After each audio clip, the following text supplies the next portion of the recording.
Okay, so today's a new week. I've been working on my portfolio, and I broke this chair. It used to be standing, but now it's on the floor. But it was way broken before that. The person who brought it over for me, oh god, my asthma's acting up. Sorry. Broke the casters on it. Yeah, oh, man. Broken casters on a chair, no fun at all, no. I'm sorry, I gotta stop this video for a second. Alright, I'm done coughing. Okay. Oof, man, that was a rough cough. I literally lost track of what I was thinking. Wow, my short-term memory really does suck. Creating a portfolio is just not that difficult. You just put what you feel like your best work is, and then you post it on Behance, and then you create a Behance website, which is free through Adobe. And even if you do cancel your Adobe subscription, it's still free to post your work on Behance, which is kudos. Now, I am not the best graphic designer. I've only been doing this for about a year and a half so far, and I've seen some awesome work coming out of Full Sail lately. Especially some online students. Some of my classmates had done some great work, and others had done some like, meh. Really could have put some better effort into that. Like, not much of a visionary, but the ones that are, you want to work with those people. So like, I'm tempted. I'm very tempted. Portfolios are digital nowadays, which is amazing. All you have to do is take a picture of it, crop it down, scan it or whatever, and then just slide it in to Behance, and then bada bing bada boom, you're good to go. Good to go. If you know what that song is, look up Koala and J Park. Freaking bomb.com, man. Bomb.com. But anyway, back to the subject. Portfolios can vary through experience. The better you get in your industry, the better your portfolio will become. My portfolio's pretty mediocre, I'm not gonna lie. There's a lot of things I could improve on, and there's some things I'm stubborn that I want to keep on theme about, like certain things in my portfolio, so I tend not to change them. But what's amazing is that it's all personal preference on how you design your portfolio and what you're good at. I'm great at Photoshop. I'm sort of great at Illustrator. There's a bunch of other classes I have to take before this year is over, and I'm kind of intimidated because these things are gonna be going into my portfolio, and this is my 1.0 portfolio that I'm calling it. Well, 1.2002, I mean, because I restarted it and then I added in some stuff. Never underestimate yourself. Never. Why? Because you might surprise yourself. Don't overestimate, but don't underestimate. Just surprise yourself once in a while.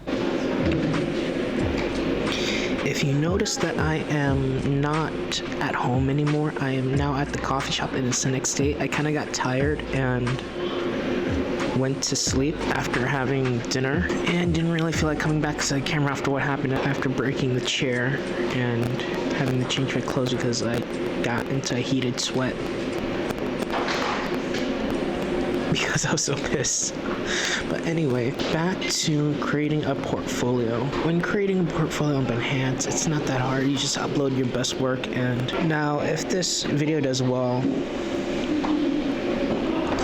I might ask other graphic designers I know or graphic design students what their opinion is on creating a good portfolio, if they have a portfolio at that. There are times where some graphic designers don't even have a portfolio, where they just sort of like, they have portfolios, but like an online portfolio of their digital work. I got a fly surrounding me, swarming me. Disgusting.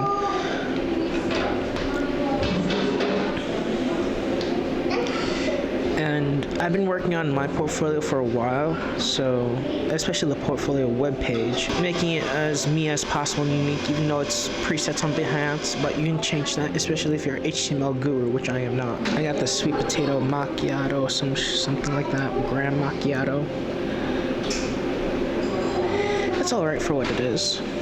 I've met people who can make better, which I'm not friends with anymore, but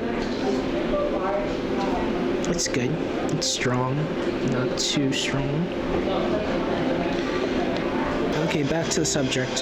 When you're creating your portfolio, you want to put your best work. If you do environmental graphic design, you might want to put that on your Behance portfolio and just add that in as like a timeline, so where they can scroll down. I've met people who work for like really big museums and whatnot, kind of like doing polish stuff, which is amazing. Which I wish I could do stuff like that. They don't really teach stuff like that at Full Sail, like if it's not assigned to you as a project. There's this one called a Brushy Toothy project, and you create a sort of like a kids app to teach children how to brush their teeth without being all into the basic, oh, here's a toothbrush, here's a toothpaste, this is how you brush. It's more interactive, more storytelling, I guess. Not my kind of style. Like, I think one just flew in my mouth. Gross. Back to the subject. Portfolios. The portfolio classes at Full Sail are amazing. They're very intuitive. The longest one was Portfolio 4.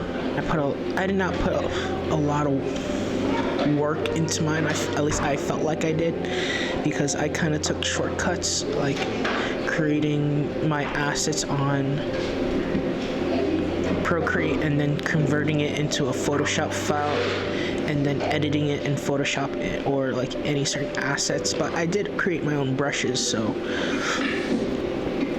on Procreate you can modify the brushes to fit your style, your needs. My personal favorite to modify in Procreate is the peppermint pencil, which is pretty good. I modified it and make it really tight, really textured, which is what my style of drawing. Like art from Sandman, but a little bit more minimalistic, like textured, but not to the point where it's just overly detailed and you can't really make out all the details.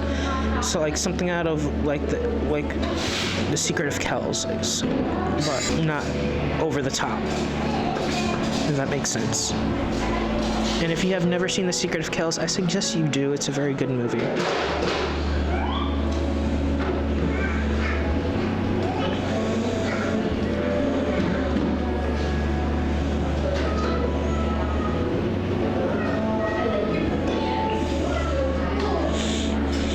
I think that's all the advice I have to give for like portfolios and life online as a graphic design student. It's very flexible. If you don't work that much and you are part-time and you're just going to school, pretty relaxing. It's pretty chill. I'm not gonna lie, there are times where I feel completely stressed because of tight deadlines, because like there can be a written assignment that's only due, you only have 2 days to do, and you have to write a response to 5 or 6 other students and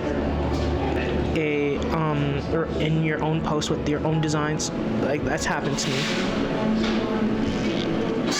but that's a story for another time. Thank you and have a nice day. You are beautiful, you are wonderful,